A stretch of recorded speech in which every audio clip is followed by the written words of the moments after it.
Hi, I'm Metta Spencer, and I want to share with you a conversation I had today with Alyn Ware from Prague. Alyn is the director of the Basel Peace Office and a number of different organizations that function out of that office, including the Parliamentary Network for Nuclear Disarmament, and a campaign of his called Move the Nuclear Weapons Money. And we were chatting about something else, and I decided I better start recording this so that I could share it with my friends. And he was already in the middle of telling me about a conference that he had recently organized in memory of and to record the actions of a wonderful woman, peace activist from the 19th century primarily, Bertha von Suttner. So let's hear what Alyn has to say. The Hague Peace Conference in 1899. So these are ideas, and initiatives which are important today also. The idea of encouraging governments and countries to resolve disputes through legal mechanisms, whether it's the Permanent Court of Arbitration or the International Court of Justice, or the diplomacy that can be provided through the United Nations or the European Union or the Organization for Security and Cooperation in Europe, using these ways of resolving conflicts rather than recourse to the threat or use of force. So that was one aspect of it.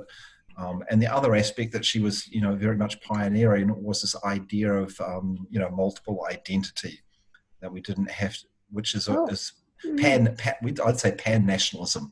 Mm-hmm. The idea that, you can still be proud of where you're from, whether, I'm a New Zealander, you're Canadian, people can be, Czech, but you can also be proud of a greater identity, which is like a European identity here in Europe, or an international identity as part of, the common humanity, and that one doesn't take away from the other.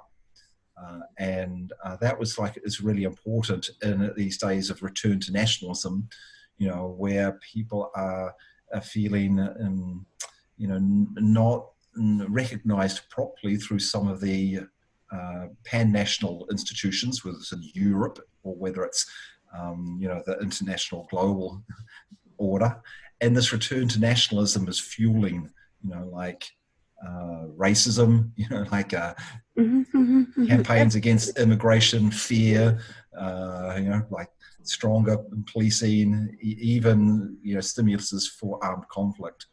So these ideas that we were exploring with the Bertha von Suttner conference are very relevant today. Absolutely. Now, there are two things that you've said that make me want to go in different directions, pick up on. One is the notion of, what do you call it?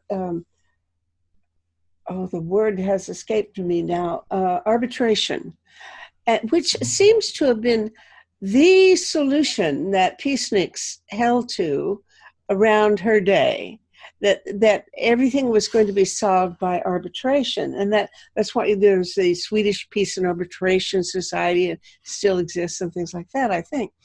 And yet we don't ever hear that anymore. And I guess it's because the notion of international law has become more dominant in our thinking about how we're to solve these problems. But the other thing is, I think I'm very interested in this issue about the identity politics. And I believe I printed out but haven't yet read, because my printer's now in the other room and I forget things. But there was, in the last 2 or 3 days, an article which may have come from the New York Times or someplace else, but what they did was put together a real debate about the question of identity politics.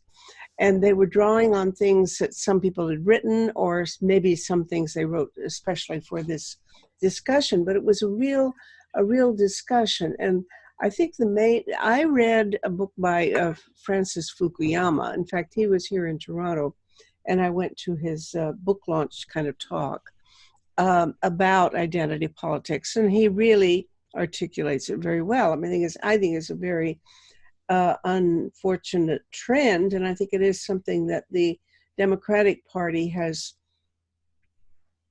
made too much of. I think I guess what I think is that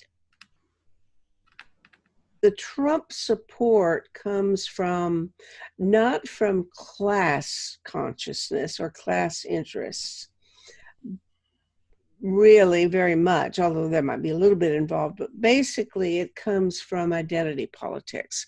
And it's from rural, uneducated, culturally antiquated populations in the US who feel they have been not disenfranchised, but that their status in society has been downgraded by these elites with our, what do they call it, political correctness, people like you and me, that we are politically correct. And part of that political correctness consists of emphasizing the value of everything from crippled people to immigrants to transsexuals to women to you name it, and identity groups, as opposed to culture, politically or economic interests. And I think that really is the basis for Trump's support. I think that people love him, those who do, not in spite of his vulgarity, but precisely because of his vulgarity. That he can say, and does, have the nerve to say things that they learned years ago they would be ostracized or shamed for saying. Misogynistic statements or racist statements or,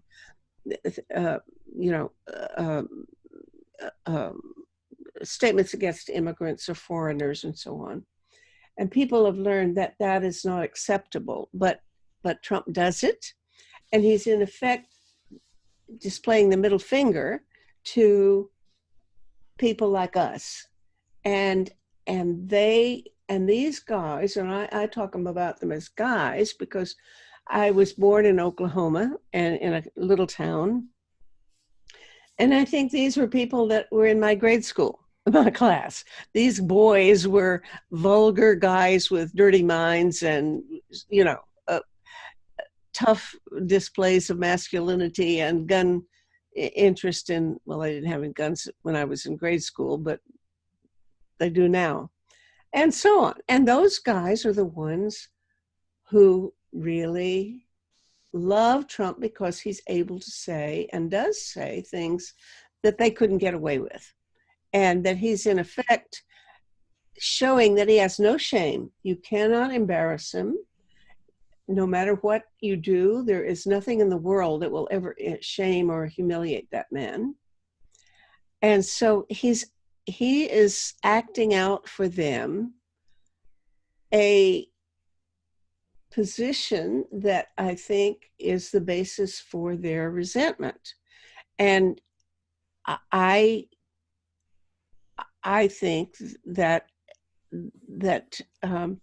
identity politics is part of that, and I think it's a really bad thing to make too much of it, because we really have to find a way to create space for these people that, in fact, I do look down on, and you do look down on, and we all look down upon as backward. But they've got to have some kind of way back into feeling that they're part of society. And I just think that we have to make room for them somehow, and I don't know how to do it. So there's my speech for the day. Oh, thank you, Metta. I mean, my background has been as a teacher, where we've always looked at inclusivity in process, and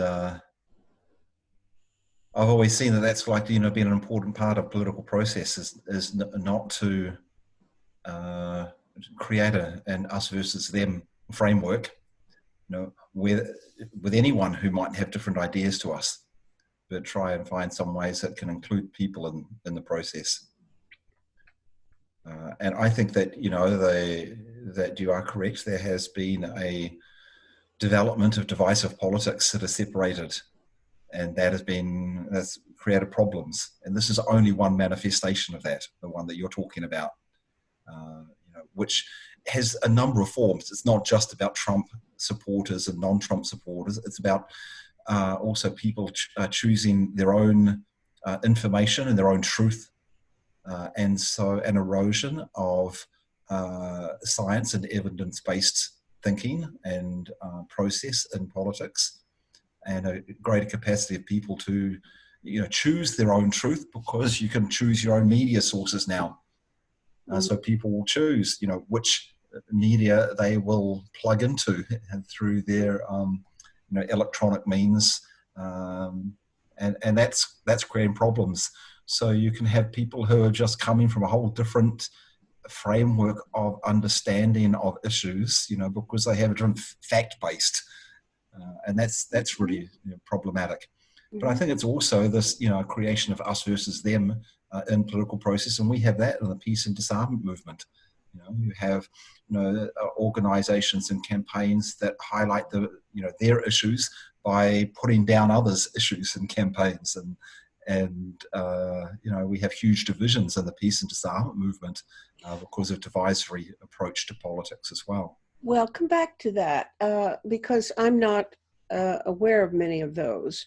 What I do know here that comes up and is fairly important, I think, is the issue of NATO, because there's a real difference of opinion. Well, two things, NATO and, of course, whether nuclear power is part of the problem, And those two issues are the only ones that I'm aware of that really divide the peace activists that I'm familiar with.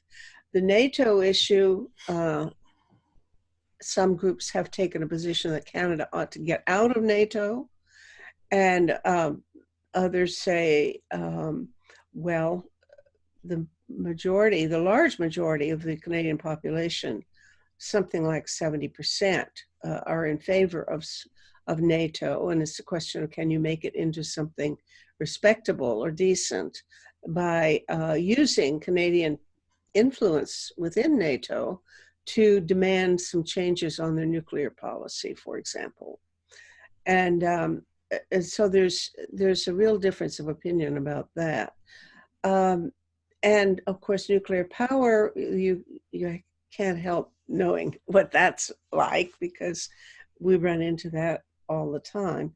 But I'm not maybe aware of some of the other cleavages within the European peace movement. Can you bring me up to speed on that? So on the NATO one, because we have some of that in Europe also. My approach to this is, rather than trying to divide us into either pro-NATO or anti-NATO camps, which may not get us very far, to actually look at what are, if we're concerned about NATO as a security framework because it provides a military approach to security, but the majority of people at the moment feel comfortable with that and don't want to move out of NATO, and you've got the countries that are in NATO in Europe, the popular opinion in most of those countries is to stay in NATO, and even some of the countries that are outside of NATO, there is a push for some of them to come into NATO. What I would say is a more productive strategy is not to get into the either for or against NATO camp, but to look at how do we resolve some of these security issues in better ways than military. And so looking at the OSCE, for example, the Organization for Security and Cooperation in Europe, which provides a platform for building cooperative security arrangements between the Western European and Russia. Russia is in the OSCE, for example. The OSCE was involved in the negotiations for the Minsk Accords, for example, which has helped to at least contain the dispute between Russia and the Ukraine, even though it hasn't quite resolved it yet. Which court was that? And the OSCE, Organization No, for... I know the OSCE, but the Minsk Accords, the Minsk agreements are the ones where you've got the Ukraine and Russia have agreed, on containing the conflict and not to exasperate a military conflict. Mm-hmm. You see, the OSCE is a common security approach, provides a forum for that, provides opportunity of engaging with those who you may disagree with, i.e., Russia, Ukraine, America, United States, Canada are all in the OSCE. Mm-hmm. Well, if you look at the NATO is a bloc arrangement which provides, like the security is based on a certain group of countries countering other countries. The idea is we have, security by having a common approach between Canada, US, and the other NATO countries in order to protect us against outside enemies. Perhaps that's, Russia, for example, or maybe Iran, or whoever the outside enemy might be. And so what I'm saying is, rather than getting into the pro or against NATO debate, it's better for us to put forward something that's an alternative that we can then highlight and encourage countries to use that more. Mm-hmm. Another one is to use the International Court of Justice as a way of resolving disputes. And now this, of course, is an alternative to the Permanent Court of Arbitration. They both exist. The International Court of Justice has a slightly, I'd say, stronger legal standing and political standing because every country who joins the United Nations accepts that the International Court of Justice is the supreme judicial organ. That's in the UN Charter. So it's got that legal recognition. And there are examples of where it's been useful in resolving disputes, including between European countries and Russia. One example is the dispute over the continental shelf going up to the North Pole. I'm sorry, this is being handled through the ICJ? It's one of the avenues. Yeah. But if you recall back in, was it 2007, Russia took their submarine up to North Pole and planted their flag at the North Pole and said, the North Pole is Russian. Mm-hmm. Canada responded at the time, the Harper government, by saying we have to put more military into our northern part, to counter the Russian threat. Norway, which had a specific dispute, with Russia, along that continental shelf, went a different route. They appealed to Russia and said, why don't we take our dispute there, who owns which part of that continental shelf, to the International Court of Justice, which they did. And so the International Court of Justice deliberated for a few years. They did an evidence-based approach, which was to go through the historical use, statements, etc., from both Norway and Russia. And then it came out with a determination of where the demarcation line would go, which would be, under the authority of Norway and what would be under the authority of Russia. And that led to then a political agreement and a legal agreement between Russia and Norway. But now that maybe the Norway part has been concluded, but my impression mm-hmm. is that a lot of the other issues about the Arctic Ocean are still in dispute. That's correct. Shelf thing is crucial. Where's the drop off or something? That's correct. And so what I'm suggesting is that this is one legal mechanism which could be used to help resolve some of those other disputes, say between Canada and Russia or US and Russia, mm-hmm. Within that region. The International Court of Justice provides a possibility. Mm-hmm. And this is just one example. I mean, another example is over the South China Sea, where there are disputes between China and Japan, China and the US, China and a number of the other countries as to who has the authority over the small islands in the South China Sea. And there are territorial disputes over those. One of those was between the Philippines and China. And that one, the Philippines took it to the International Court of Justice, but was under the Law of the Sea Convention, which Russia and Philippines are party to. There is a provision that if there's a dispute relating to the implementation of the Law of the Sea Convention, which includes territorial delineations, and they can't resolve it through other means, then one of the parties can take the other party to the International Court of Justice. And so this is what happened. Philippines won the case against China. China was a bit upset about losing the case, and at first said, well, we're not going to pay attention to it.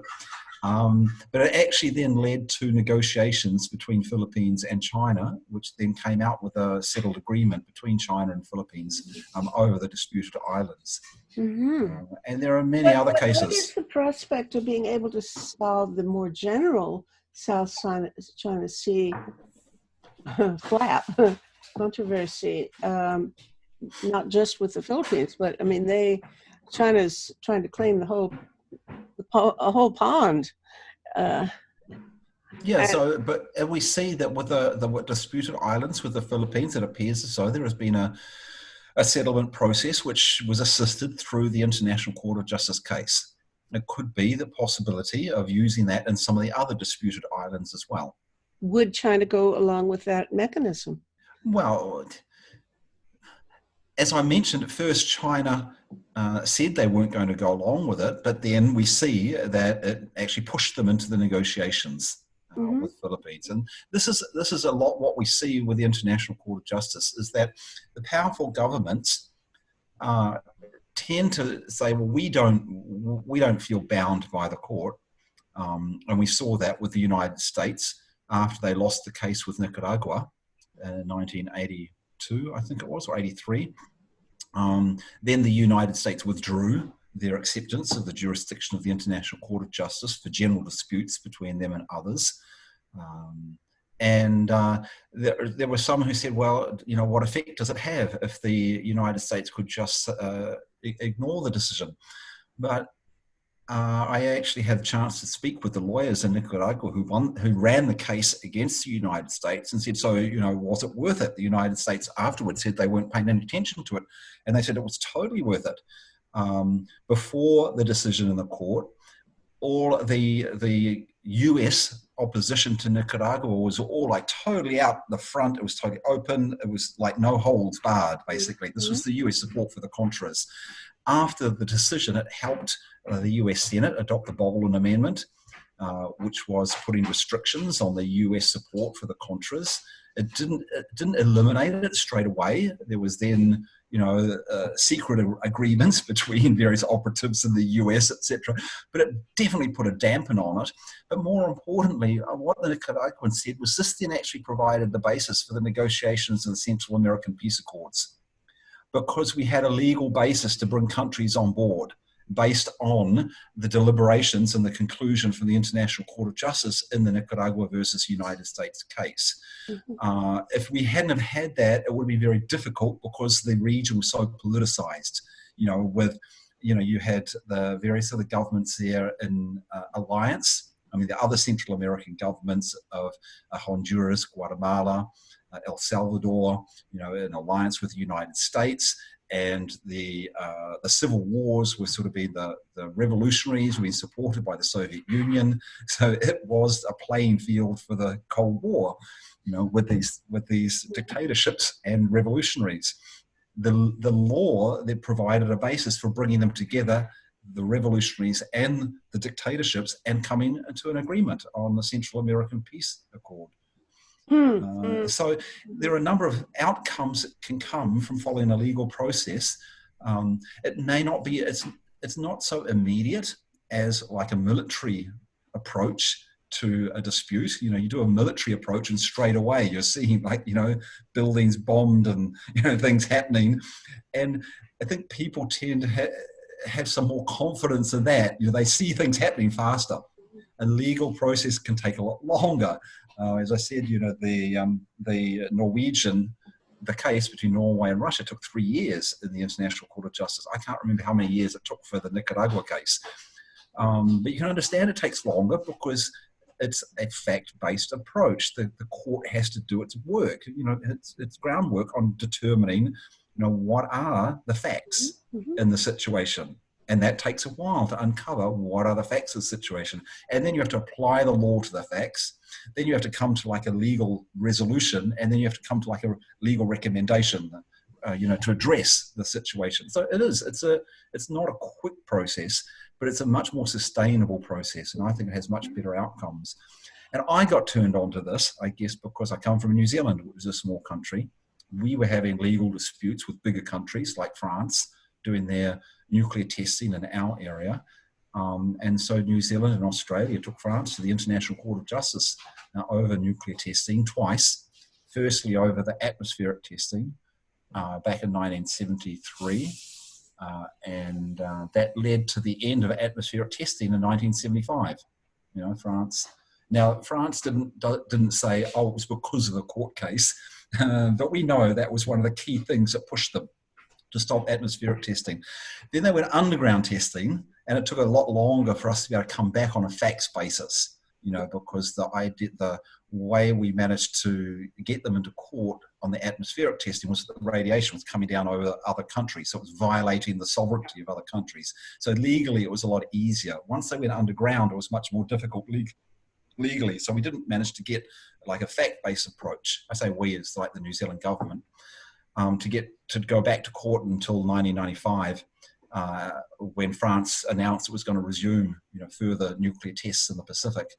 And then after that case, France then said, okay, we're ending the tests. And is that when the Rainbow Warrior thing happened? Oh, yeah. So the first Rainbow Warrior, that was in our harbour in 1985. So that was for the underground tests that the Rainbow Warrior was protesting. Sabotaged. Yeah, but this was back in the 70s. It was earlier Greenpeace boats. The Vega was the Greenpeace boat, 1973, which sailed to Mururoa to protest against the French nuclear tests. And that was part of the formation of Greenpeace. And it started in Canada. No, those early ones, yeah. Yeah, well, actually, the very first one was from Canada. So that was 1971 or 72, I think, was the very first one. And it was the year that Nixon was in power, and he was announcing, and there was these nuclear tests in Amchitka off Alaska. And there are a number of, it was mostly Americans actually who had escaped the Vietnam War and crossed over into Canada. And some of them were hanging out in Vancouver. And they basically go, oh dear, we can't escape, what the United States is doing. That's how it started. They actually, it wasn't called Greenpeace in the beginning. It was called Don't Make a Wave Committee. And they basically hired a boat, a fishing boat. It was the Phyllis McCormack was the name of the boat. And then it just happened at a press conference, I think, that they got the name because some of the media said, oh, you're red, like, you're supporting the communists. And we said, well, no, we're not red. We're not blue or black. We're green. We're for the environment and we're for peace. And then we said, oh, so you're at Greenpeace, are you? They go, huh. So that's where the name sort of came from that press conference. So that was from Canada. So there, I think there was a couple. I knew there was some Canadian who was involved early on, but really my history of Greenpeace is pretty wobbly. I have let me, if I can, David McTaggart was the OSCE. Because I think I'd like for you to expound on that a little bit more.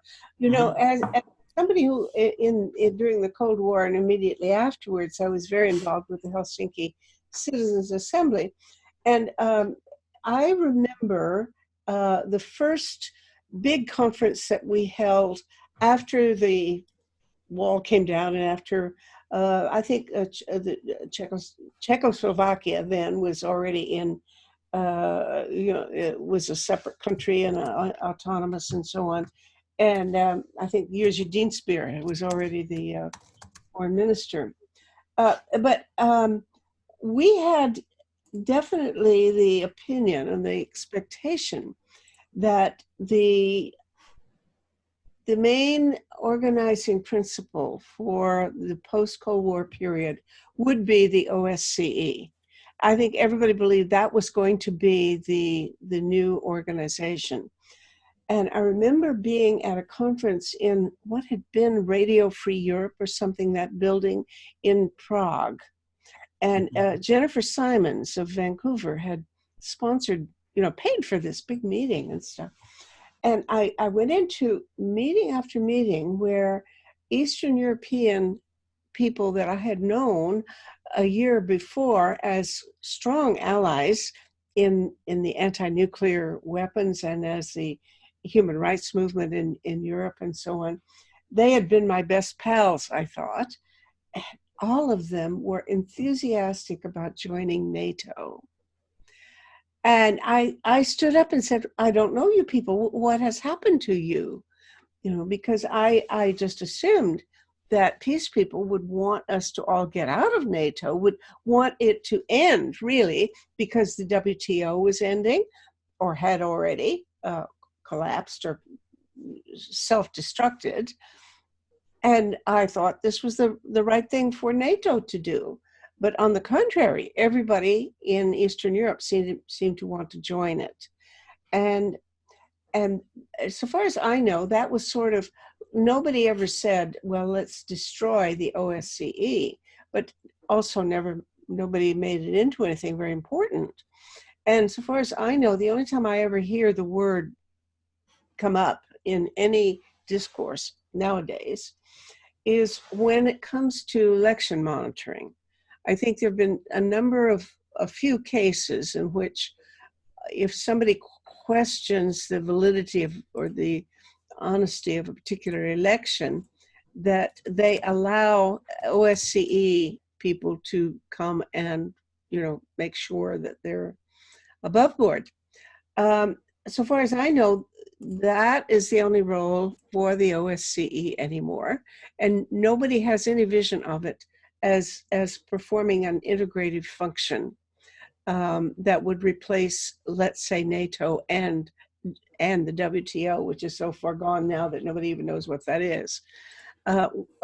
Tell me, am I wrong, or is there any kind of ongoing importance being played by OSCE in Europe? So let's backtrack a little bit. The OSCE, I think, as you know, came out of the Helsinki process, and the conferences which were held as part of developing the Helsinki Accords, which was a way of building peace between the Soviet bloc and the Western bloc. That was the OSCE process before the fall of the Berlin Wall. So that started in 1975. They were originally called, I think, Conferences on Security and Cooperation in Europe. CSCE was what it was called first, yes. Yeah, and then it set up as an organization, so they called it the Organization for Security and Cooperation in Europe. And then during the Cold War times, it negotiated a number of agreements. And that included, for example, the Open Skies Agreement, which provided a capacity that for states to be able to have develop confidence-building measures through flights, you know, checking on each other, you know, and having arrangements for being able to view each other's, you know, troop movements and things like this. And then there was the Conventional Forces in Europe Agreement. It was also negotiated through the OSCE. So that was like putting limits on conventional forces in the European theatre. So these were two, you know, good multilateral agreements that were negotiated through the OSCE before the end of the Cold War. Then, as you're correct, there was a lot of discussions, you know, that the OSCE, you know, would provide a better security framework for Europe than NATO, because in the Cold War, it was NATO versus the Warsaw Pact, and that was adversarial relationship, one against the other, and so that's problematic. And so there was an expectation from many so that as the Soviet Union was collapsing, that the new security arrangement that would then rise up to be the predominant security arrangement in Europe would have been the OSCE. The Warsaw Treaty Pact, you know, collapsed. So from the Soviet side, that no longer existed. And, you know, I understand, you know, Gorbachev, you know, who was allowing that process to happen, was actually encouraging, you know, this process, was expected that this would happen, that the OSCE would rise. Oh, and I think Gorbachev thought so too. Mm-hmm, yeah. Because I never heard him say one way or another, and that's interesting. Mm-hmm. Okay. Yeah. So I think, you know, from the Russian side, this has been part of the return to an antagonistic relationship is because they saw that instead of the OSCE being elevated, where their security need, the idea of the OSCE is that you have to address everybody's security issues in order to resolve these security problems, that you can't just determine security from your own security, because if you do that and you diminish the security of the other, then they will do something in response. Common security. A common security assumes that your security is based on the others also feeling secure. Whereas the NATO approach, which is a general military approach, the general approach doesn't make that assumption. That general approach of the NATO is that we have our security by ensuring that we have strong defensive forces that are ready to be able to, act in order to address any aggressive act from some external enemy. That's the basic framework. It doesn't mean that there aren't some arrangements from NATO that are slightly different. There are, so they had the NATO-Russia Council, for example, which was more based on the idea that they also had to think about Russian security interests and ideas. But that fell apart, when the disputes arose. So it is a different security idea and concept, OSCE versus NATO. I missed a word. It fell apart with the what? The NATO-Russia Council basically fell apart after the Ukraine conflict. So the Minsk was done through OSCE, not through NATO. Right. So, NATO approach to these conflicts with Russia has tended to be to increase readiness and demonstrate readiness to be able to use military force in the common defense of any NATO member, particularly those along the Russian border, and to push for, actions against Russia, sanctions against Russia, for example. Mm-hmm. That has tended to be the NATO approach. So I wasn't even aware that the Minsk thing had been through OSCE. So mm-hmm. There is more. It's still alive and kicking. OSCE. Yeah. I know it exists, but I never hear of any leadership coming out. Well, and there's a couple of reasons for that. One is that at the end of the Cold War, you may recall this, in the United States, there was a feeling that, this is going to create a wonderful opportunity at the end of the Cold War for the US to realign its budget and to cut its military expenditure, because a large portion of the military expenditure was based on containing the Soviet Union, and the Soviet Union no longer existed. Oh yes, we were going to get the peace dividend. That's correct. Any day now. And the peace dividend, and this has been discussed quite seriously, that it could be, what is it going to be, like a cut of 25% or 30% of the military budget. Mm-hmm. And the arms manufacturers did not like this. So they were very active in highlighting and elevating the continued threat, and the continued need to have, strong military, and how this played out over in Europe was that they equated, they supported, the former Eastern states joining NATO, but in order to do that, they would need to increase their military budgets in order to be interoperational with other NATO forces. This was a big opportunity to sell weapons to new NATO states. And it had like an open ear in a lot of the former Central and Eastern European states, the ones that had been part of the Warsaw Treaty Pact or similar. And part of that was because of, the bad experience many of those had had under Russian or communist Soviet occupation. And so they were quite keen, to be able to protected from that happening again. So there was like a lot of majority support from those states to join NATO because they saw it as protection.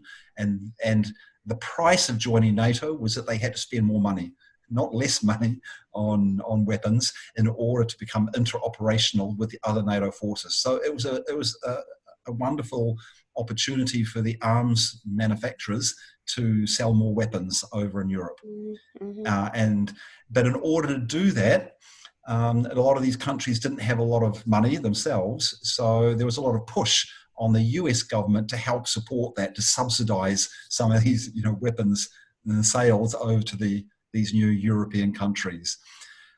That was one factor. The other thing that the arms manufacturers, were doing in the United States was also to say, look, there are other enemies also. And a big reason, I think, for the first Gulf War, 1991, was it 92? 91, January, was pushed by the weapons manufacturers. They needed another war to demonstrate that a strong military and spending on the military was important. So I think they fueled that whole conflict with Saddam Hussein in order to push. We hear of it as oil, that the rationale for it was no blood for oil. But yeah, I think it's more complicated than that. And I recall at the time King Hussein from Jordan, who was trying to mediate between Iraq and Kuwait, ended up realizing that there was no sense in trying to mediate between Iraq and Kuwait because the US were running the show. And they weren't interested at all in resolving that dispute with Iraq without having a war. And I had the same experience because at that time I was representing the Gulf Peace Team in New York on the Security Council, and there were options for resolving that dispute without having a war. And you'd think it'd be Kuwait would be the one that would say yes or no, because they were the ones who had been invaded by Iraq, but it wasn't Kuwait at all. They were pretty silent. It was always the US and the UK that turned down all the peace initiatives at the Security Council. And if it was just for oil, I don't think that would have been the case, because they would have been able, the US and the UK would have been able to get the oil price that they wanted without having to go to a war. I don't think it was just about the oil, although I know that was the main slogan that the protesters in the United States, no blood for oil was like the main anti-war campaign.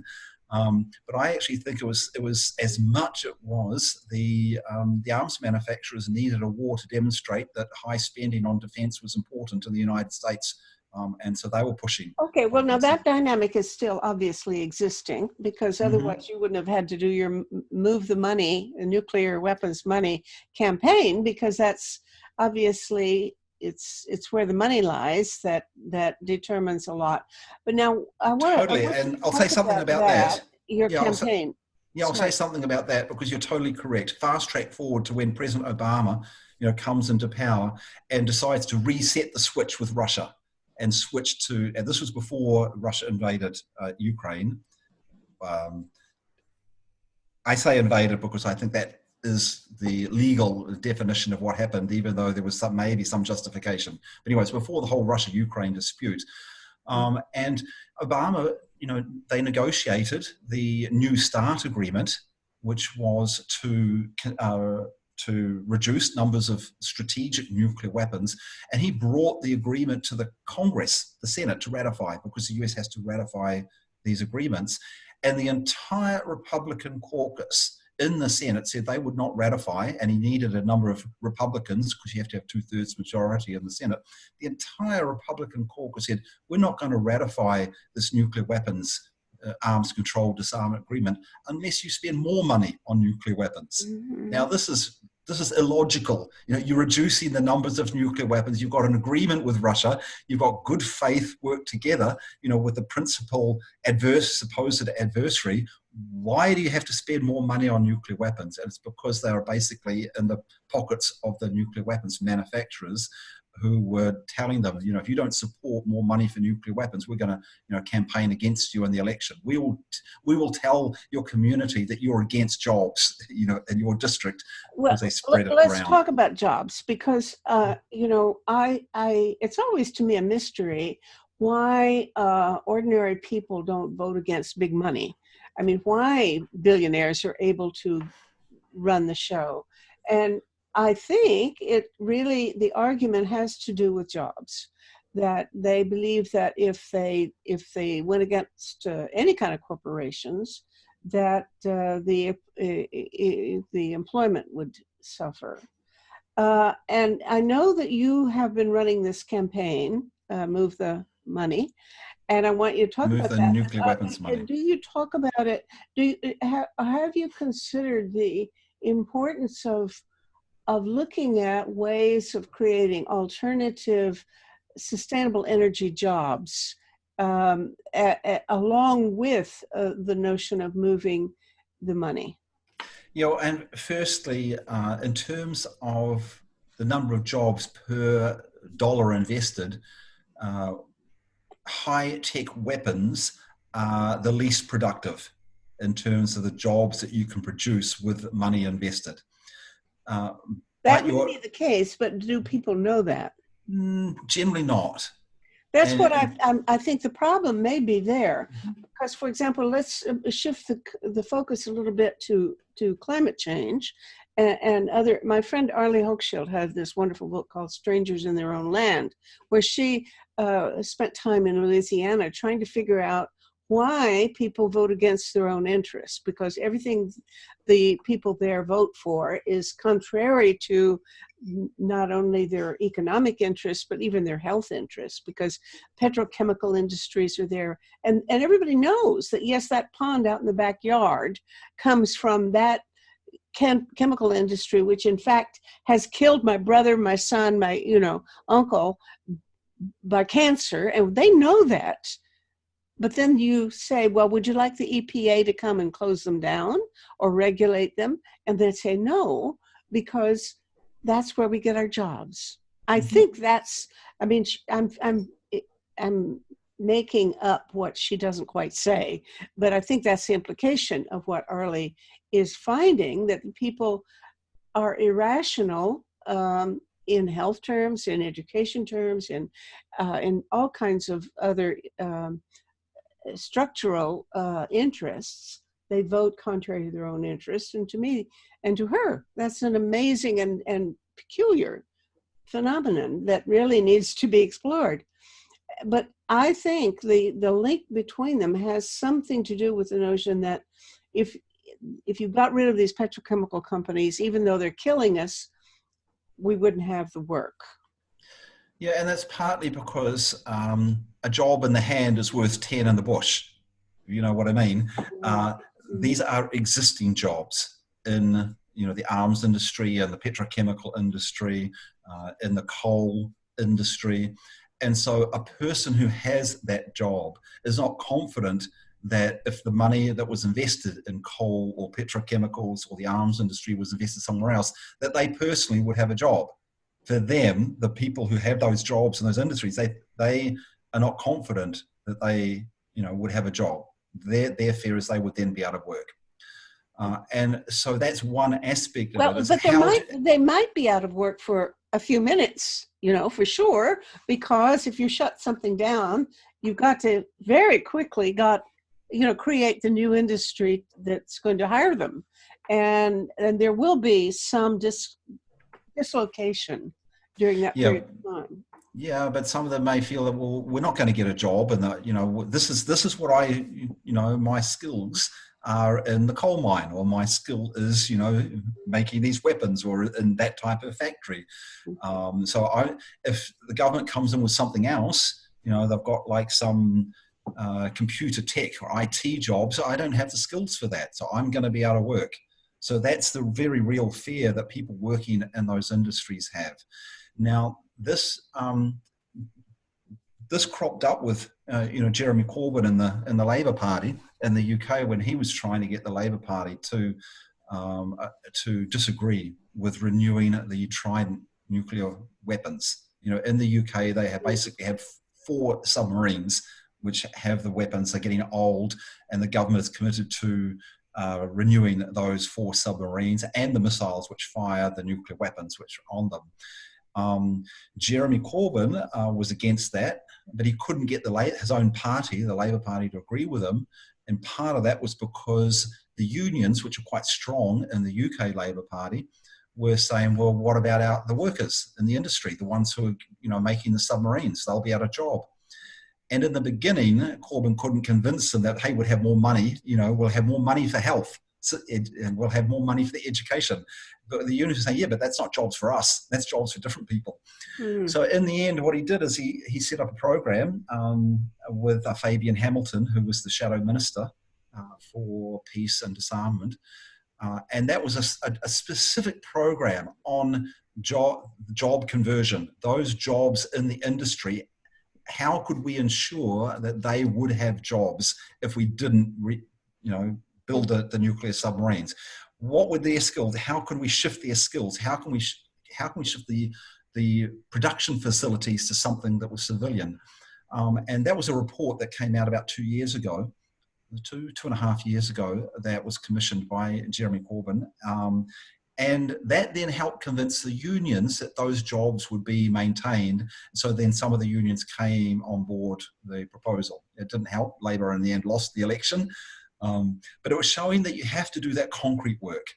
You have to show concretely how the specific jobs that people are holding would not be lost. Not just a more general, hey, would have more money, to put into these other sectors. You have to help, and what would it take to actually convert those jobs into the new areas that they'll have to be working in. So that's one part, but that's only one part of it, because even with that, as I mentioned, and Jeremy Corbyn managed to get the unions to swing on board, he couldn't get the management of the arms industry on board, because the arms industry does not really want to move. Even if you say, okay, you're now making nuclear submarines, or and you could make something else. It's like they have very cushy contracts when they're making military equipment. It's a protected industry. And I think it's a corrupt industry. It's not really a free market industry. They're getting government contracts. They lobby for those contracts. They can do cost overruns, go back to the government and say, we said it would take this much to make you, fighter plane, but it's actually going to cost, $1 billion more, per plane or something. You have to cough up more money. And basically they get it. Lots of times it's several times the initial price before they're through. Yeah. Now they can't do that if they're shifting from the arms industry into another product. That's in a market situation. Basically, once you shift to a market situation, you're competing with others who are making commercial products. So you don't have the same sort of protection of your contracts as you do if you're doing military contracts. So the corporations, even if they could be making money doing others, they're very resistant to change.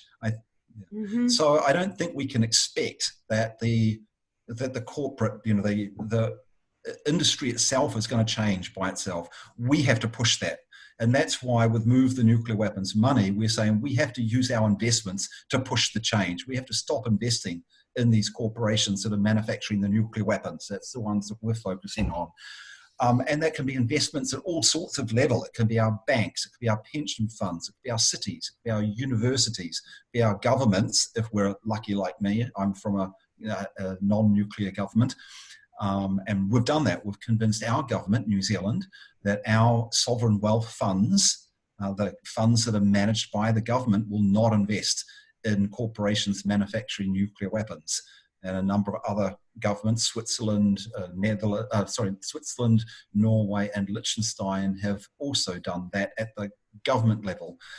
And then further down at the city level, there are a number of cities that have decided that pension funds that they may be running for the city employees, for example, will not invest in nuclear weapons. So there are a number of US cities that have done that now, quite a few German cities.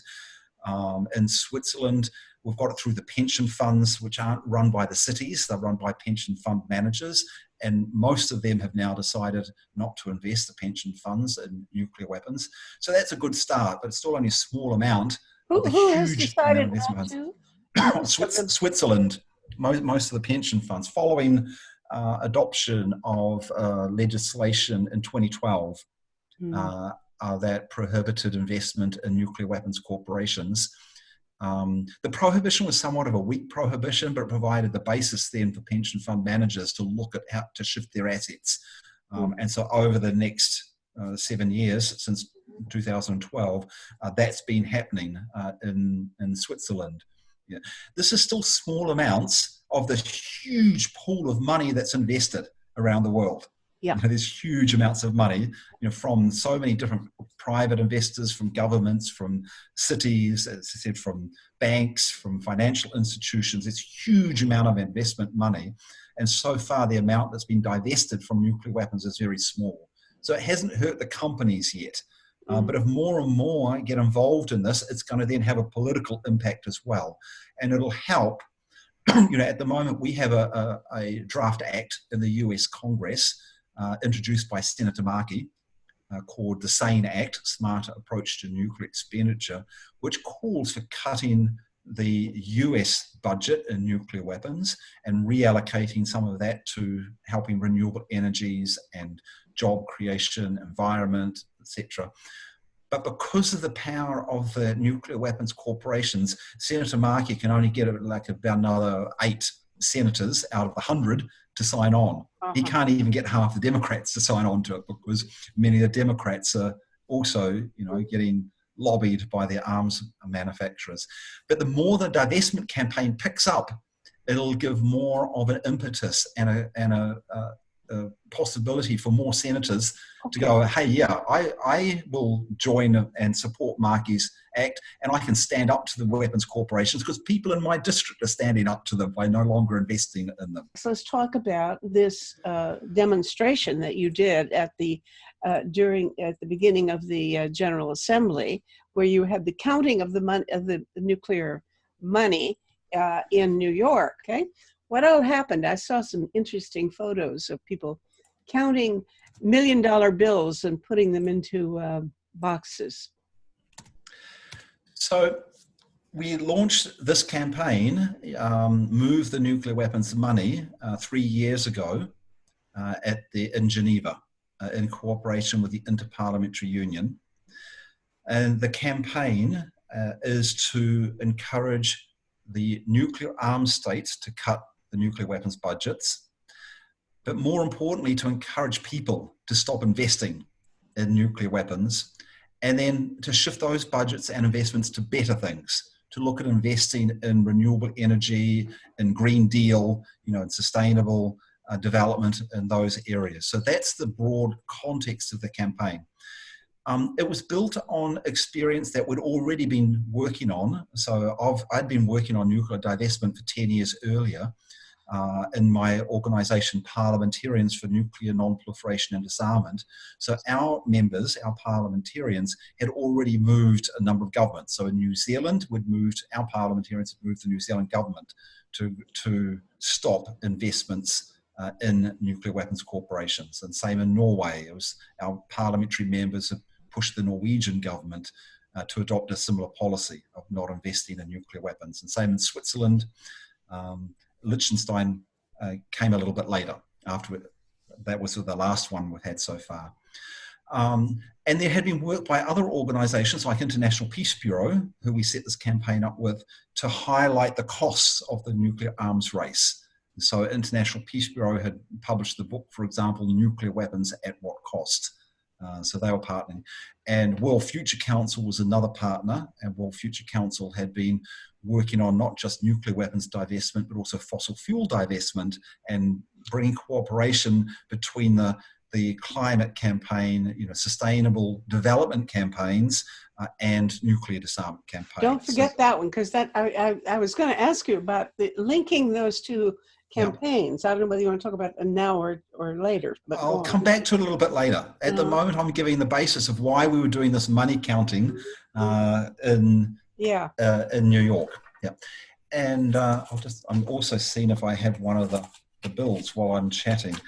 And then, so we start the campaign, but it's very difficult to get publicity, particularly if you have no money, to be able to promote this.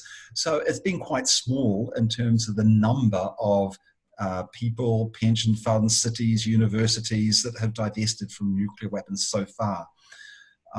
And also very little knowledge that there are initiatives in the nuclear arms states, particularly the US, UK, and France, because there's a lot more parliamentary action on budgets than in the other nuclear arms states, but particularly those 3 countries. But very few people knew about this. So we figured we need to do an action so people get to know about this issue. And that's why we came up with this idea of counting out the nuclear weapons budget. And so what we did was we looked at what the nuclear weapons budget would be for the next 10 years, because that's what the governments have been planning. And the global nuclear weapons budget for the next 10 years is $1 trillion. Huge amount of money. And we go, so why don't we, to show how much money that is, let's count it out physically, count out the dollars, $1 trillion. Now, if we did it with $1 notes. Excuse me a second, because you say the global for 10 years. Yes. I know the U.S. was talking about $1 trillion budget just of their own for nuclear weapons, but I guess that was over a longer period. That's over 30 years. 30 years, okay. Yeah, I think that's over 10 30. years, it's $1 trillion. Yeah. Which is a billion. It's a 1,000 billion. Yes, or 1 million. Yes, or 1 million times 1 million. Yeah. No, 1,000 times 1 billion, or yes, 1 million times 1 million. Yes. Okay. That's correct. So if we counted out this amount of money in $1 notes, it would take us 1,900 years to do it.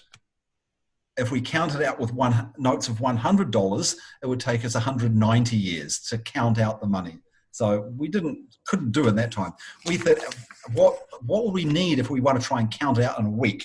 So we had to come up with a note of $1 million.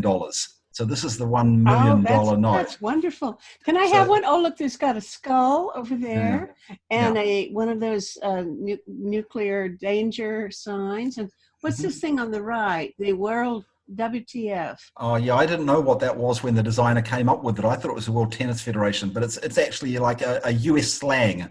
And you can put in the last word. A US what? It's US slang. It's what the. I got it. All right. So this is what the money's going to at the moment, and this is what it should be going to instead. All right. And okay, what is the symbol on the left? Oh, so this is the world we have.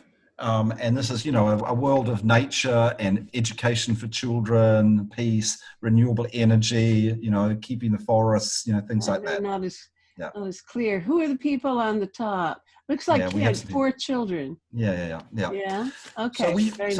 So we printed out 1 million of these. And over 1 week, we had a lot of people. We were like trying to count out. I hope I'll pay you $10 for one. Yeah, we can send you one. Even with lots of volunteers and counting virtually non-stop, we still couldn't do it in a week. We got to about 560 billion, which is counting out 560,000 of these. We basically filled these huge baskets, 17 of them for all the sustainable development goals. We took the money from a nuclear missile, counted, and then put into the sustainable development goals to demonstrate what that money could go towards. And everybody who came and counted each of these is counting $1 million. Imagine what you can do with $1 million. And here we are counting 1, 2, 3, 4, 5, 6, non-stop, basically 7 days and 7 nights. And the money's piling up. And each one of those could help so much for peace and sustainable development, for climate issues like that. So that was the idea of it, to demonstrate what a colossal amount of money this is, how much good it could do if it wasn't going into the nuclear weapons. And then from there, we can direct people to look at, is your bank invested in nuclear weapons? What about your city?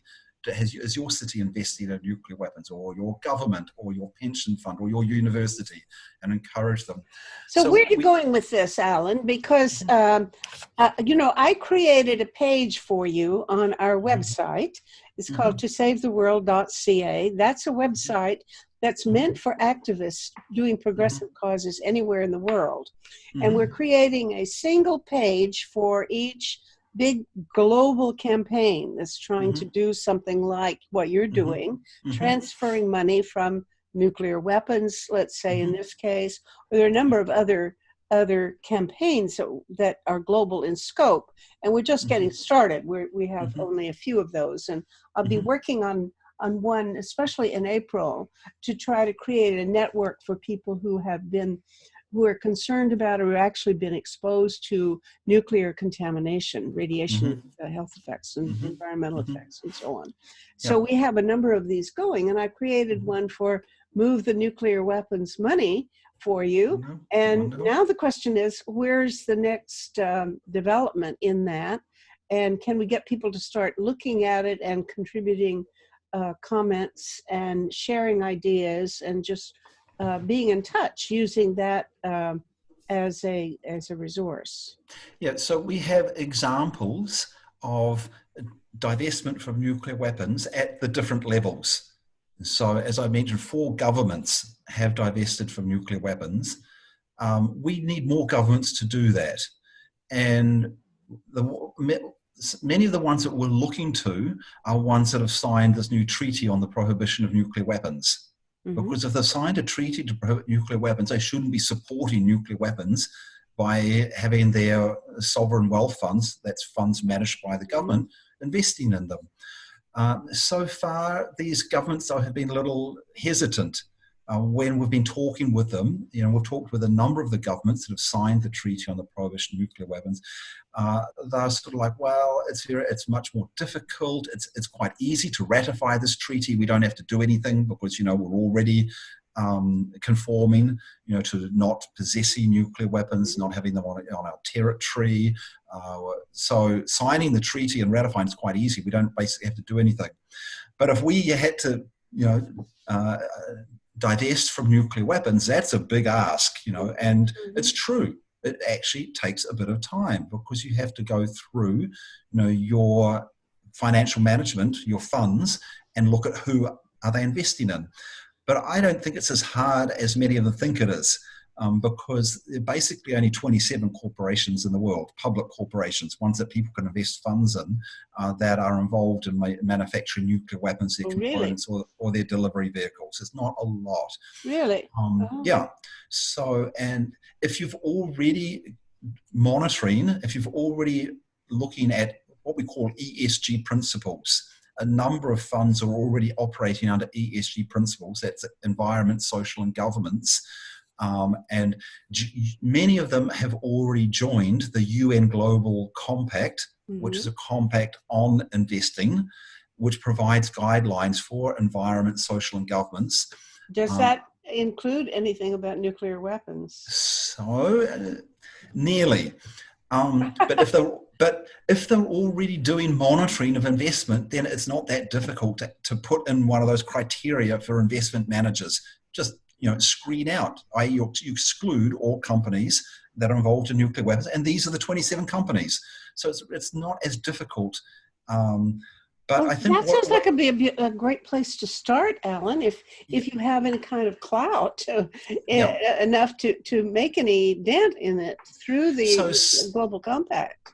Yeah. So, well, with the Global Compact, you know, what happened is they got this on in 2017, and they have sort of like a guidance mechanism.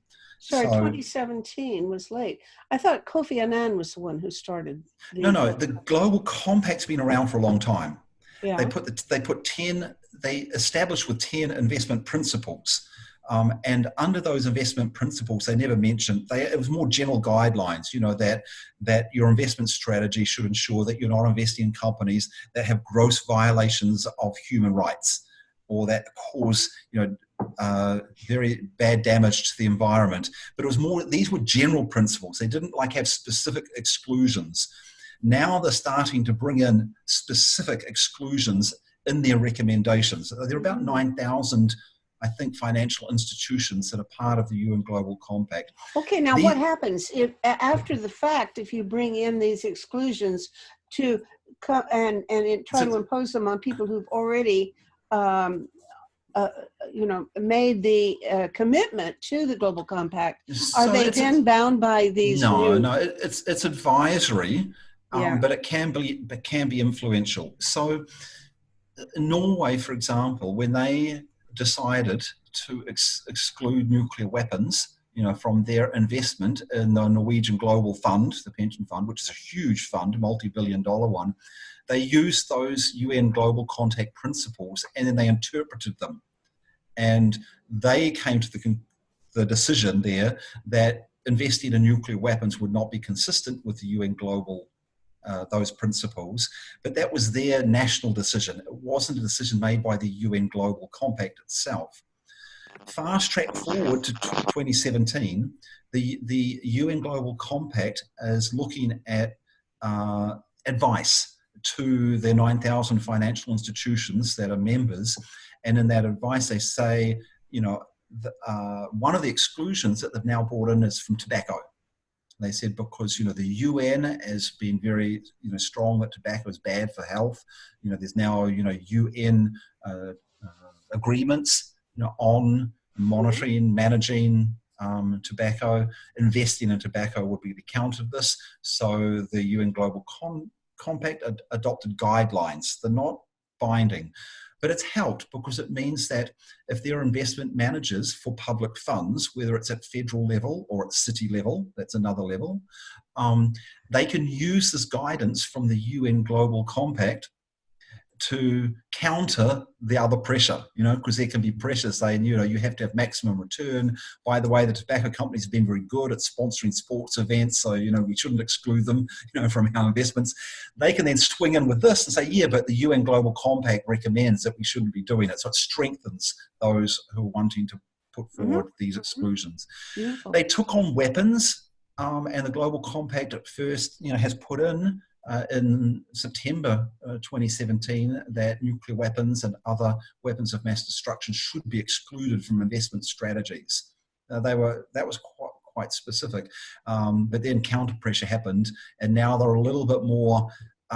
They changed those to be controversial weapon systems should probably be excluded from investments.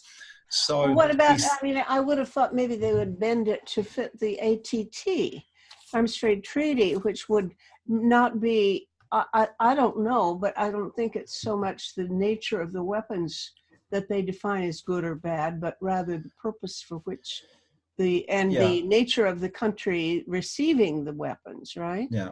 So what we've seen is, as we've seen with UN processes, you have good countries and bad countries involved in the UN, or good policies and bad policies being, jostling with each other. Sure. And how far you can get at the UN is sometimes limited by the power of particular, powerful governments. So you might be able to get so far along the line, but you won't be able to get all the way. And this is what we've got, I think, here with divestment and investment. Divestment is exclusionary. There are good guidelines coming from the UN, but they hesitate to get really specific because they've got counter forces who are telling them not to. Mm-hmm. But they're still very useful. So we encourage, like financial managers, to pay attention to the UN Global Compact, to the ESG principles, the environment, social, and governance. And we say, and look, these have been interpreted by a number of governments like Norway, and New Zealand to exclude nuclear weapons, from your investment. So why don't you do the same? But this is not binding. It's like advisory, but it can help with the campaign. And what we've found is that financial managers do pay attention to these, to the ESG principles. It's very, very common. And it's part of the discourse, part of the discussion about in the investment world. It's something which in the advocacy world, which I've come from, and I haven't come from the financial world. I've come from the policy advocacy world. I didn't really know much about, these financial principles and investment strategies and what the different investment tools are and stuff. And I've learned a lot about that.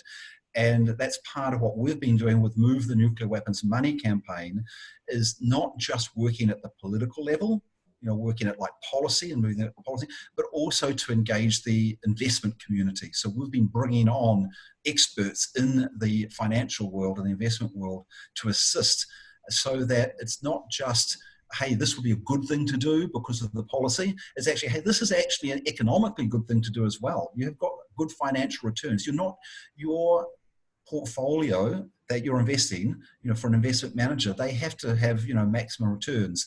So our financial experts can demonstrate that they can exclude nuclear weapons and now also fossil fuels, which is what we're working on, and that it's not going to hurt their return. They will still have good returns if they follow the ESG principles and divest from nuclear weapons, from nuclear energy, from fossil fuels. So we're working a lot closer now also with the fossil fuel divestment campaign. Great. Now that's what I wanted to ask you, because it seemed to me that is maybe one of the links. I think the really crucial thing is if we can make more and more the linkage between, make people aware that, you know, clearly people are working much more with a sense of urgency about global warming than they are about nuclear weapons. Oh, yes. But if we show more and more that that you can't do one without also addressing the other, that we need, that may be very useful. So it would seem to me that would be a potentially promising connection to make. You mentioned Ed Markey as somebody who's obviously working on both. I mean, he's a Green New Deal opponent, or almost the father of it, along with AOC, whatever. And he, but you talk about him as introducing something about fossil fuels too, right? Yeah. So Ed Markey and nuclear weapons. He's always been a foe of nuclear weapons for the last 40 years, I think, and when he was in the House rather than the Senate. So you're quite correct. He's a Senate leader on the Green Deal, New Green Deal. You know, the New Green Deal thing, the real shortcoming to it, as I see it, is it's very much a domestic-oriented set of policies. And it's fine. I mean, I don't disagree with any of it, but it does not really include militarism, and much less specifically nuclear weapons. But I think that unless we have it as a global New Deal, global Green New Deal, some set of policies that apply, that could be valid for anybody in any country in the world to endorse the whole package.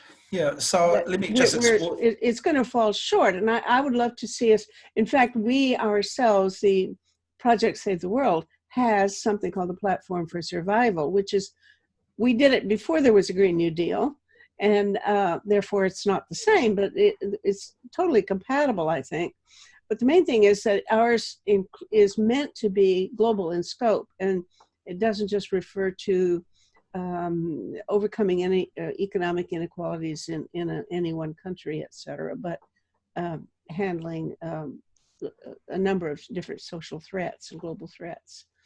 Yep. Anyway, so the cooperation we've got with the climate campaign, fossil fuel divestment campaign, this is happening on a couple of levels.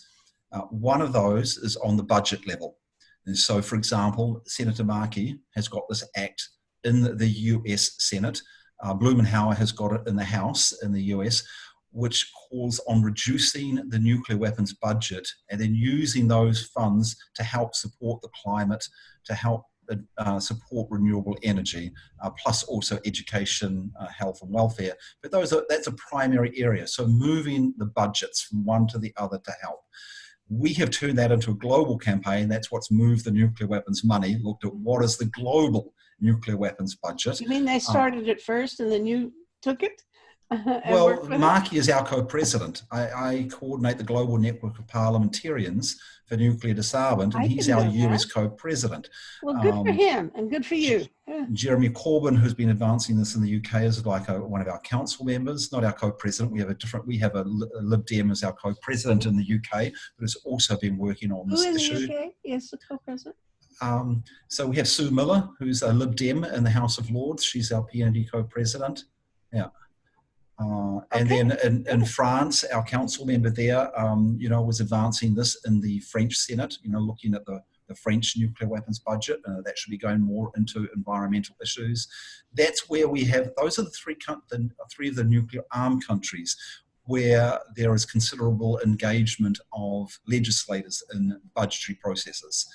In the others, in Russia and China, India, Pakistan, the legislatures Israel, legislators don't really have that much impact on the budget process for nuclear weapons. But France, UK... I can hardly imagine anybody having the nerve to try it anyway in those countries. Yeah. So that's one level. Now, the other level, as I mentioned, is the divestment. And divestment happens at multiple levels also. Yeah. At the city and state level, there's been quite a lot of cooperation, and we've been working with 350.org, for example. So Bill McKibben, who's a founder of 350.org, is one of the supporters of the Move the Nuclear Weapons Money campaign. We have others from 350.org. We have others also from the school strike for the climate are engaged in Move the Nuclear Weapons Money. The fossil fuel divestment, and there are 350.org is not the only organisation that's been doing fossil fuel divestment, but one of the bigger ones. They have had like a lot of success at university and city level. That's where they've been putting a lot of attention, and that's where they have a lot of people. And these people have been able to get a lot of cities and a number of universities to divest. Pension funds have also been working on. At the federal level, the fossil fuel campaign hasn't gone very far, and one of the reasons for that is because often the sovereign wealth funds, these are the big funds that are managed by the governments, they often derive from fossil fuel money.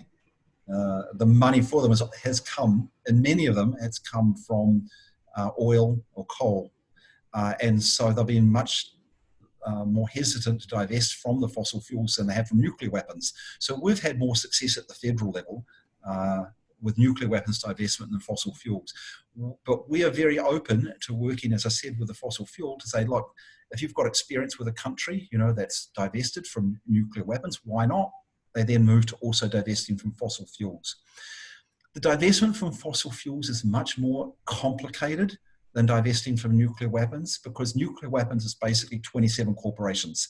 So the exclusion list for your investments is very easy to determine, are you investing in nuclear weapons or are you not? For fossil fuels, it's much more complicated because there are so many parts of fossil fuels that are involved in our economy, whether it's the extraction, the use.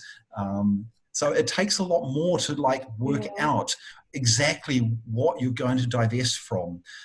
And so it takes a lot longer for investment managers to come up with the exclusion lists if you've decided on fossil fuel divestment. Okay, now let me just distract you a little bit, because the word divestment is different from ending subsidies for, and yet they're obviously connected. I'm frequently in touch with Adam Koniuszewski. Do you happen to know him? He lives in Geneva. And he used to be the chief operating officer of Green Cross International in Geneva, which was Gorbachev's outfit. But it's off on a different track now.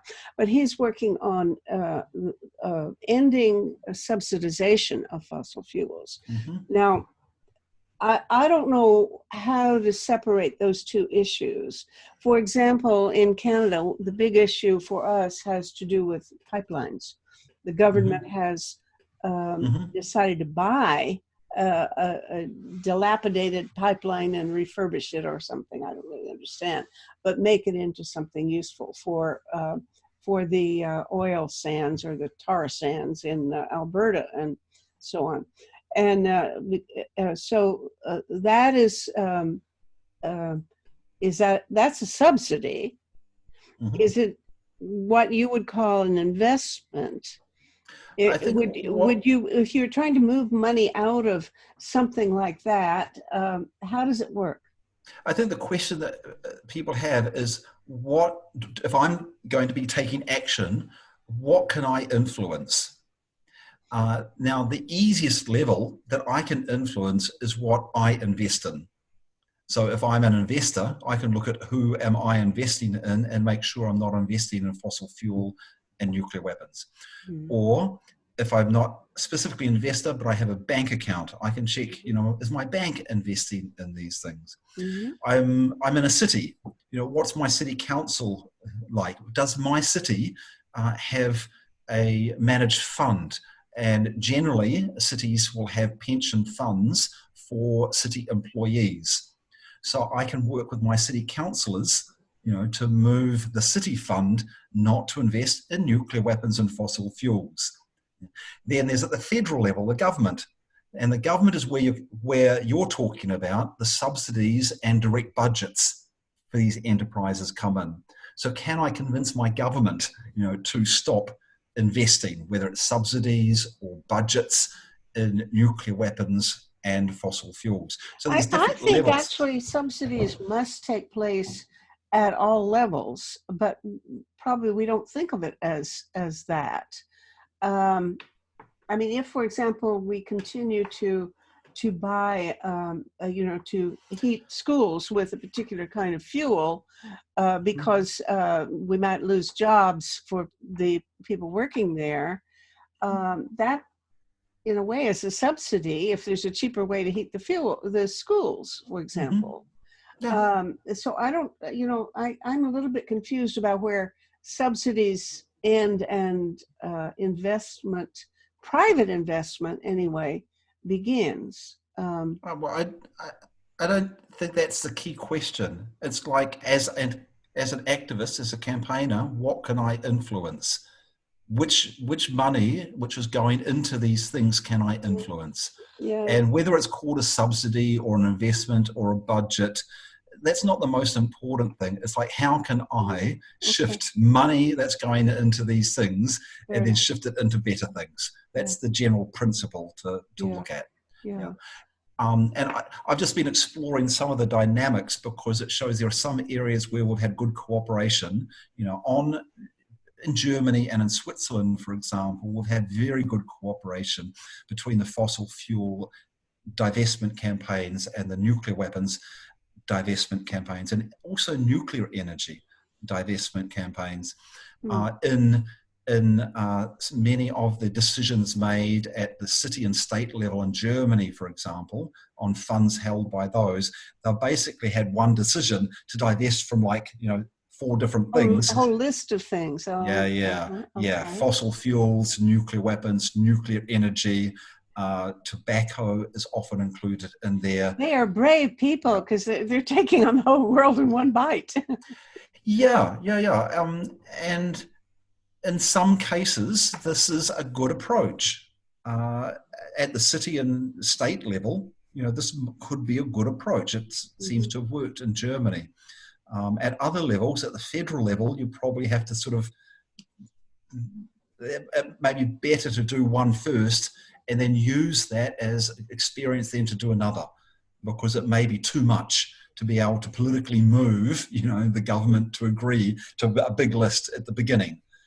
Whereas if you start off with one and they have good experience with it, it can then open the door to broadening the exclusion list, I'd say, and the investment monitoring. Okay. So tell me a little bit more about how your campaign, what are the plans? How are you organizing this movement, if it's fair to call it that?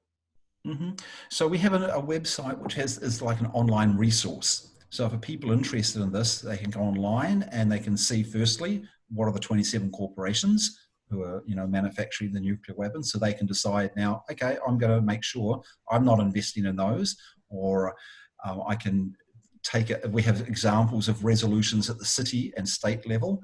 If they can look at their particular city and go, does our city have policy on not investing in nuclear weapons? If not, then let's look at what are the examples of other cities that have adopted policies of divestment. Then we also have people can give general support to the campaign itself to highlight this possibility, because a lot of people aren't thinking about this. We have, and you've provided one, a social media meme, we call it, where you have a small quote from someone, a celebrity or a leader in the peace movement or in the climate movement or human rights movement, or a parliamentarian or a mayor or a religious leader. So we have examples a Nobel Peace Laureate, of quotes from these different people about this idea with their photo. We make a meme out of this, and then we can use this to promote through Instagram, Facebook, Twitter, things like this. So people get more and more the idea that, hey, something's happening here. We can be part of this, and here are a whole lot of people who are part of this. And you've provided one, and that's been circulated. Well, let's put your meme on the page, on our website. Yeah, sure. By all means. That's great. It's fun to do. Yeah. And then in a couple of weeks, we're doing an event in Basel where we are bringing youth leaders in the climate movement, like the student strike for peace and others, together with youth leaders in the peace and nuclear disarmament campaigns in order to build more cooperation amongst the youth movements. Well, now that's terrific, because I was just wondering if you mentioned back a while ago that there was some support from the Fridays for Future or one of the other school strike groups. Has Greta herself come out in support of linking the abolition of nuclear weapons to the climate issue? I haven't seen a specific statement from her on this, but when we invited her to the event that we're doing in a couple of weeks, which makes that specific connection, that's what we invited her to come and speak. And the conference is about the connections between climate, nuclear disarmament and peace, and bringing the cooperation. She couldn't come, but she recommended someone else, one of her colleagues from Switzerland who's coming along. Good. So and then we did a joint event outside the UN in New York when we were counting out the money. We went to different places in New York to do it, and one was outside the United Nations.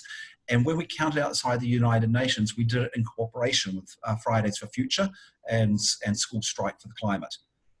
So we did that counting together. And you can see an article and photos about that joint counting we did with them on our website, nuclearweaponsmoney.org. Oh, absolutely wonderful. Okay. Yeah.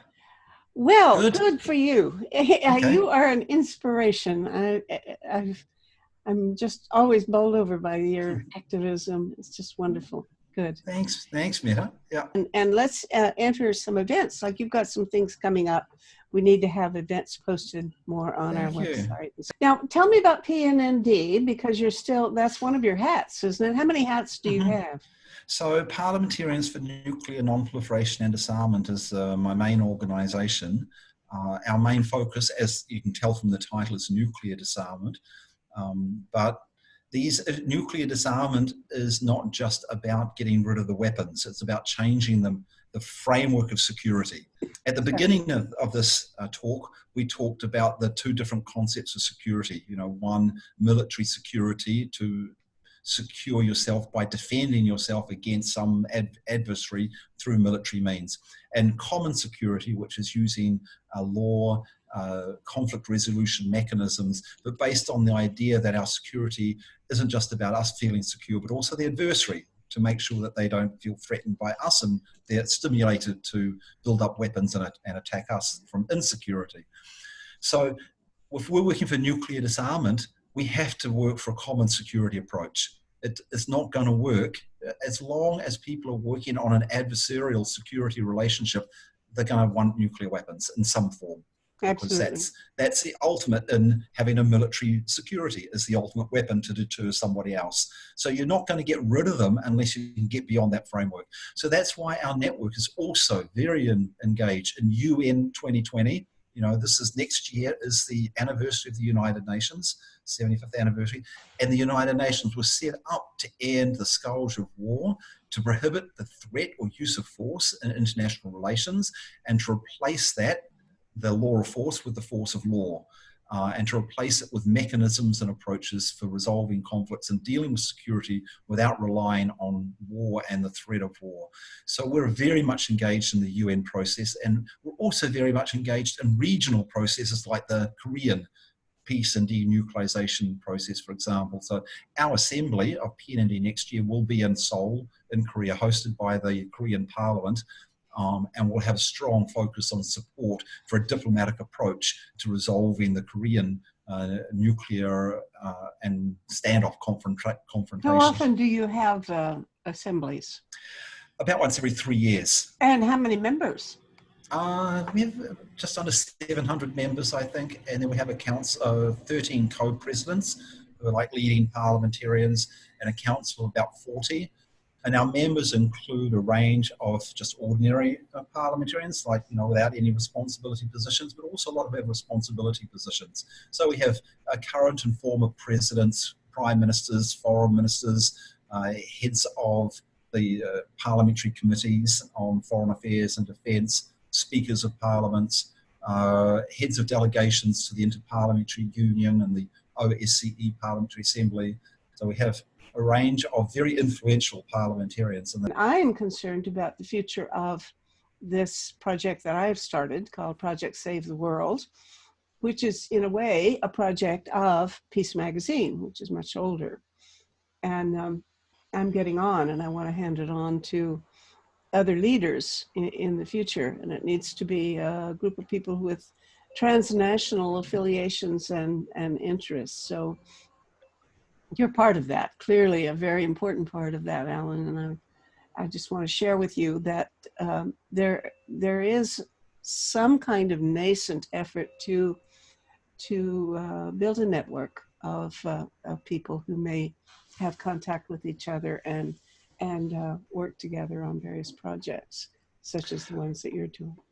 Well, thanks, Metta. We're coming up to the top of the hour and I have to leave, but I think this is really important. One of the problems we have with peace and disarmament movement is that there is, I think, insufficient respect and interest in cooperation, and too much of organisations and campaigns deciding that they are the best campaign and everybody should just support them, rather than many flowers need to bloom to be able to create a garden of a better world. So, for example, in the nuclear disarmament world, we have like this ban treaty approach, which some have supported, and there's other approaches, which is because the nuclear armed states and the allied states won't join the ban treaty, that in order to engage them in nuclear risk reduction disarm, we need to take a more incremental approach with them of no first use, lowering the numbers of nuclear weapons, building up confidence, building measures, building up verification of disarmed agreements in order to be able to pave the way for and building up confidence in conflict resolution and security without nuclear weapons in order to pave the way when they will be ready to get rid of nuclear weapons. Now, I see these as complementary approaches, but there are some, and one who say, oh, if you're working on no first use, then you're undermining the ban treaty, which is ridiculous. So thank you for everything you're doing. Thank you. I want you to have a glorious year 2020. Thank you, and same to you. And this conversation is one of the weekly series Talk About Saving the World, produced by Peace Magazine and Project Save the World. Please visit our website at tosavetheworld.ca, where you can sign the Platform for Survival, a list of 25 public policy proposals that, if enacted, would greatly reduce the risk of 6 global threats to humankind. Come back next week for another discussion of a serious global issue.